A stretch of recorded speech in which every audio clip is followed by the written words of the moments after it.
Hi everyone, welcome to the 100 days of React series. तो React ही क्यों सीखें, ये भी तो एक बहुत बड़ा सवाल है कि क्योंकि मार्केट में जब बहुत सारे फ्रेमवर्क्स और लाइब्रेरी अवेलेबल है तो हमें रिएक्ट ही क्यों सीखना चाहिए। ऐसा क्या है रिएक्ट में जिसे हमें सीखना चाहिए, ये पहले क्लियर होना इम्पॉर्टेंट है। चलिए एक एक करके हम लोग जानते हैं कि क्यों रिएक्ट ही सीखना चाहिए। तो यहाँ पे हम लोग आ गए हैं अपने कंप्यूटर स्क्रीन पे और यहाँ पे मैंने कुछ पीपीटीज़ बनाए हुए हैं जिसमें मैं आपको डिस्कस करूँगा कि रिएक्ट ही क्यों सीखना चाहिए। तो यहाँ पे सबसे पहले तो हम वेबसाइट के बारे में डिस्कस कर लेते हैं, जो कि यहाँ पे रिएक्ट का ऑफिशियल वेबसाइट है।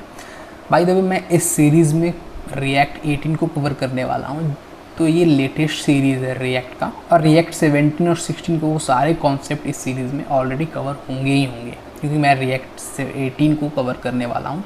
यहाँ पे react.dev एक ऑफिशियल वेबसाइट है, तो इसमें रिएक्ट ने बहुत अच्छे से डॉक्यूमेंट कर रखा है अपने लाइब्रेरी को यहाँ पे सीखने के लिए।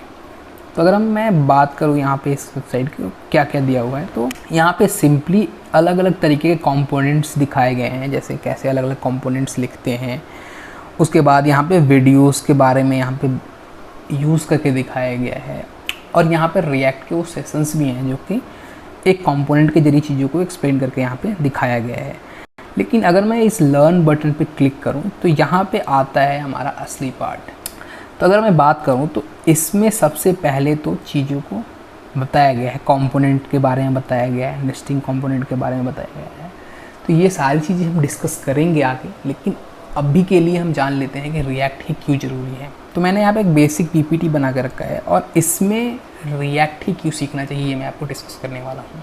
सबसे पहला अगर मैं बात करूँ तो ये एक लाइब्रेरी है, न कि किसी तरीके का फ्रेमवर्क। तो अगर हम लाइब्रेरी को सीखते हैं तो हम फ्री टू यूज़ होते हैं, यानी एक लाइब्रेरी पूरा का पूरा फ्रेमवर्क नहीं होती, एक टाइटली बाइंड चीज़ें नहीं होती, यानी इसमें हमें फ्रीडम्स मिलता है कि अलग अलग चीज़ों को, जैसे नेविगेशन के लिए आप रिएक्ट राउटर डॉम यूज़ करते हो और स्टेट के लिए आप रिडक्स यूज़ करते हो। लाइब्रेरी का यही एक फ़ायदा होता है कि हम अलग अलग लाइब्रेरीज़ को मिला के एक पूरा का पूरा प्रोजेक्ट क्रिएट कर सकते हैं। तो अगर मैं वेबसाइट की बात करूँ तो हम अलग अलग वेबसाइट जब बनाते हैं तो उस वेबसाइट में बहुत सारी चीज़ें एक जैसी होती हैं, जैसे कोई फॉर्म हो गया, कोई बटन्स हो गए, हेडर्स होंगे जो सारे पेजेस पे आने वाले हैं, फुटर्स होंगे वो सारे पेजेस पे आने वाले हैं, या और भी बहुत सारी चीज़ें जो कि रीयूज़ होती हैं। तो इस तरीके के वेबसाइट जब हम बनाते हैं तो हम अलग अलग चीज़ों को बार बार रीयूज़ कर रहे होते हैं, और बार बार जब हम चीज़ों को रीयूज़ कर रहे होते हैं तो हम एक स्टैंडर्ड वो मॉड्यूल बना रहे होते हैं और उस मॉड्यूल को रीयूज़ कर रहे होते हैं यहाँ पे। लेकिन रिएक्ट का जो पूरा का पूरा फंडामेंटल्स है, यानी पूरा जो रिएक्ट का बिल्डिंग ब्लॉक्स है, वो रीयूजेबिलिटी पे ही बना हुआ है।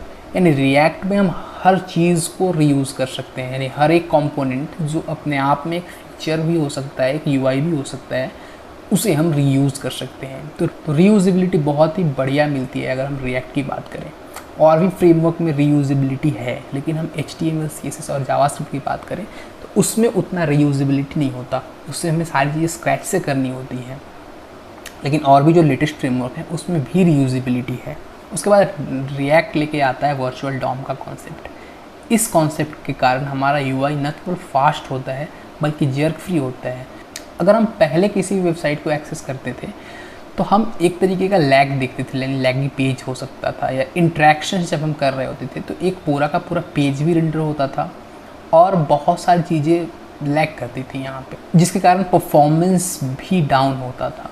तो रिएक्ट लेके आता है वर्चुअल डॉम का कॉन्सेप्ट, जिसमें डॉम यानी जो डॉक्यूमेंट ऑब्जेक्ट मॉडल है उसमें केवल वही कंपोनेंट रेंडर होंगे, यानी वही कंपोनेंट चेंज होंगे जो अपडेट हुआ है। वर्चुअल डॉम कॉन्सेप्ट ये कहता है कि रियल डॉम का एक कॉपी होता है जिसे हम कहते हैं वर्चुअल डॉम, जिसे इन मेमोरी डॉम भी कहते हैं। वो इन मेमोरी डॉम आपस में कंपेयर होता है जब भी कोई चेंजेस या अपडेट होते हैं, उसके बाद वो डॉम रियल डॉम को चेंज कर रहा। तो यहाँ पे वर्चुअल डॉम का जो कॉन्सेप्ट है वो बहुत ही यूज़फुल होता है जब हम बड़े प्रोजेक्ट पे काम कर रहे होते हैं। इस जगह वर्चुअल डॉम बहुत ही हेल्प कर रहा होता है और उस परफॉर्मेंस बहुत ही फास्ट हो रही होती है। उसके बाद रिएक्ट को फेसबुक ने बनाया है, तो यहाँ पे जब फेसबुक जैसी बड़ी कंपनी पीछे से सपोर्ट करती है किसी भी फ्रेमवर्क को, तो मेंटेनेंस और सिक्योरिटी का टेंशन हमें नहीं लेना रहता। तो जो भी नए नए फीचर्स हैं, इम्प्लीमेंटेशंस हैं और भी जो फीचर्स जो डेवलपर को आने वाले हैं प्रॉब्लम्स, उनसे रिलेटेड वो सारी चीज़ों को सॉल्व कर रहे होते हैं बिहाइंड द सीन। तो इस तरीके के फ्रेमवर्क्स और लाइब्रेरी को मेंटेन कर रही होती हैं। रिएक्ट हमें वो फैसिलिटी प्रोवाइड कर रहा होता है जिसमें हम कम कोड लिख के अपने कंपोनेंट को रीयूज़ करके अपना पूरा वेबसाइट बना रहे होते हैं। तो यहाँ पे मॉड्यूलैरिटी मिल जाता है, अलग अलग मॉड्यूल में हम ब्रेक करते हैं चीज़ों को। तो कभी भी डेवलपमेंट में बहुत चैलेंजेस आते हैं तो हम इंटरनेट पे सर्च कर सकते हैं, हम बहुत सारे फॉरम्स में पोस्ट कर सकते हैं, वहाँ पे लोग हमें हेल्प करने के लिए रेडी होते हैं क्योंकि इकोसिस्टम बहुत बड़ा है और लोग बहुत काम करते हैं इस फ्रेमवर्क और लाइब्रेरी में। तो ये लाइब्रेरी सबसे पहले आया था, यानी एंगुलर और व्यू दोनों से ये पहले आया था। 2012 में ही ये मार्केट में लॉन्च हुआ था और इसके कारण बहुत सारे कंपनियों ने इसको यूज़ किया और बहुत सारे प्रोजेक्ट इस पर ऑलरेडी बन चुके हैं। तो जिसके कारण जॉब भी बहुत है मार्केट में रिएक्ट पे। रिएक्ट के पास बहुत सारी पैकेजेस और लाइब्रेरी है प्री डिफाइंड बनी हुई, क्योंकि जैसे पेजिनेशंस का पैकेज हो गया, लाइब्रेरी जैसे फॉर्म वगैरह का कोई भी पैकेज हो गया, तो ये प्री डिफाइंड बने हुए पैकेज हैं जिसे हमें केवल यूज़ करना होता है। ये भी एक कारण है जिसके कारण हमें रिएक्ट को ही सीखना चाहिए।